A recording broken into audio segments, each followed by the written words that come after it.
They say if you love something, let it free. I have another saying. If you love something, make her your mistress. Welcome to Voice of the Fat Mantis and my review of Season 1, Episode 2 of House of the Dragon, entitled The Rogue Prince.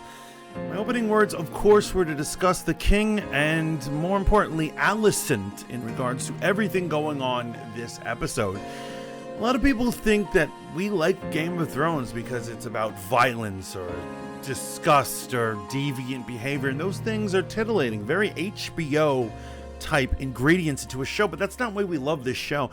To be honest, shows that we love could be like episodes like this, where it's just a bunch of people in pompous, arrogant British accents telling each other to screw off in the most polite or clever ways possible.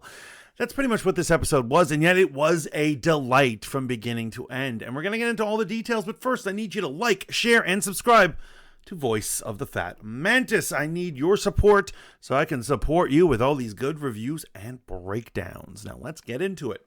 Now, although the title is The Rogue Prince, it's not a lot of Daemon in this. As a matter of fact, he looms like a shadow over everything. We just know he's there. It's almost like annoying us, like a buzzing sound in the back of your ear. You know when you get that sound of feedback?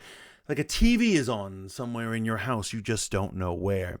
He's there, he's looming over them, and it's not until the very end that they get to deal with him or even see him, and I think it was brilliantly done.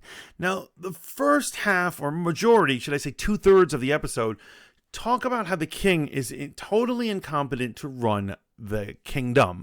Now, his whole thing is that he allows his small council, such as the master of ship, master of coin, master of laws, his hand, his archmaester, all these people, just to drive him nuts. He can't stand up to them, and he's letting them rip him apart. And a titillating offer is brought about, something that is politically sound, but he just doesn't want to do because it's not true to his heart.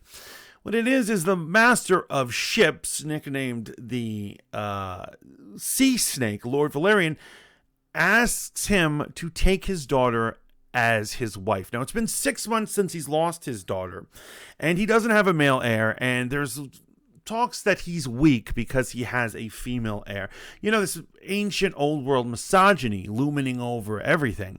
And so he can fix this if he just embraces a new heir. And the problem is that he doesn't like this girl. The girl is 12 years old. It's just not something he wants to do.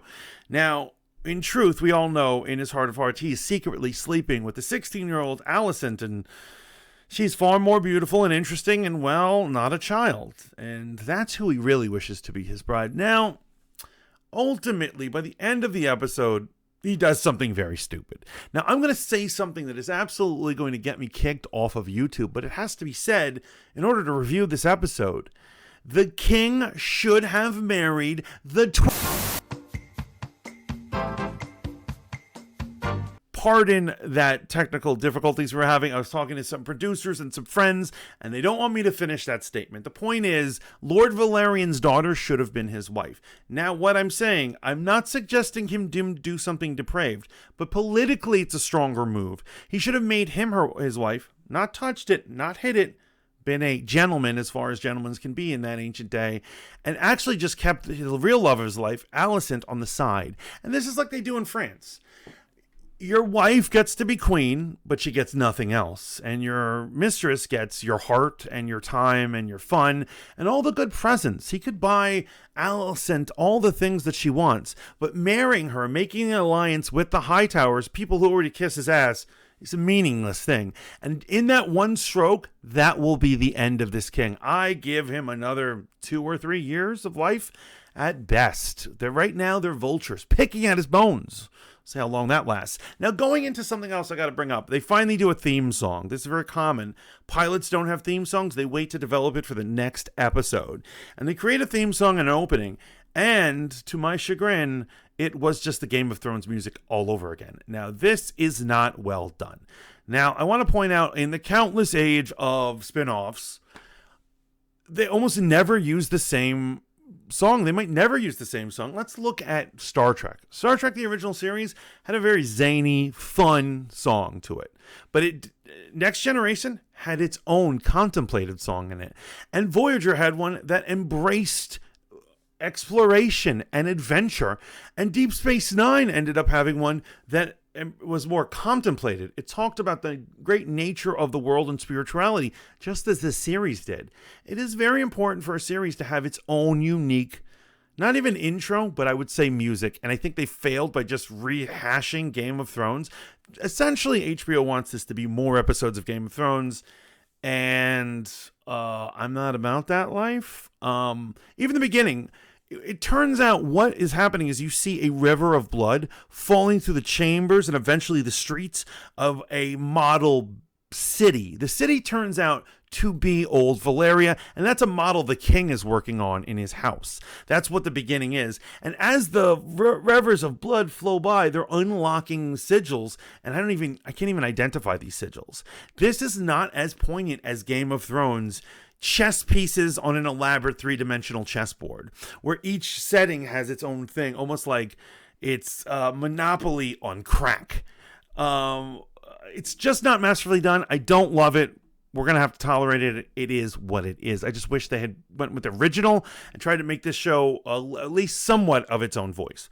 Now, we've got to get into our dark shadow of the day, and I, of course, am talking about Daemon Targaryen. So he steals a dragon egg, a Dreamfire, which was originally a dragon egg meant for his deceased little nephew, Rhaenyra's brother. And so obviously this is to add insult and injury, and he claims that his ex-prostitute wife is pregnant, which actually turns out not to be true. He's doing this all for attention. Now, before we get into like all the details of what happens, we got to get into the psychology of Daemon. So I'm, like Daemon, am a second son. And so if you ever notice, younger brothers, particularly males, younger siblings, particularly males, are more scrappy. They fight more. They solve things with their fists. And the reason why you do that is when you have older siblings bullying you, taking what's there, taking the food, whatever it is, whatever analogy we're going to use, in order for you to get your own, you need to get in there. And sometimes the only answer is to do it physically, to push people out of your way, to take what you believe is yours. That is the psychology of the second son. And it gets worse in medieval times. Second sons didn't stand to inherit anything. They were dependent solely on the first son to give them charity after their parents deceased. Think of the indignity of poor Daemon. He's such a skillful knight and a great warrior and a great character. He was probably a good leader as well. Look what he did with the gold cloaks. And he has to sit around and just like wait for his brother to hand him scraps. It's so degrading, and he doesn't want to play by these rules anymore. And later on, the sea snake says this as well, when he says, we're the second sons of this land.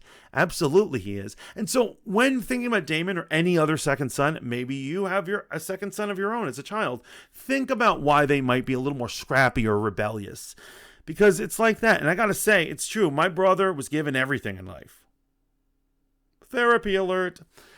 But honestly, I love him immensely. But in order for me to feed, I had to take what was mine. As poor Damien does, and he tries to take everything. From the attention of his family, from the dragon end, from Dragonstone. This is really shaping up to be bad for him, and it would have been even worse, except it ended up being that he has an alliance with the Master of Ships, which might make him more powerful than his pathetic older brother. And I love this. This episode was sheer politics, and I love every single minute of it. Also, I gotta say, what is up with those creatures, the sailors who were feeding the Westeros Sea sailors to crabs? They did not look humans. I don't even think that's a mask. That thing looked not human. Is this series White Walkers? Like, what are these creatures? I can't wait to see. Clearly, the show's building up mystery about it, and I'm excited. The real question is, what did you think about it? Please let me know down in the comments. Remember to like, share, and subscribe to Voice of the Fat Mantis for more analysis of House of the Dragon, other medieval shenanigans and nerddom, all the interviews and analysis that is fit to print. Until next time, ciao for now.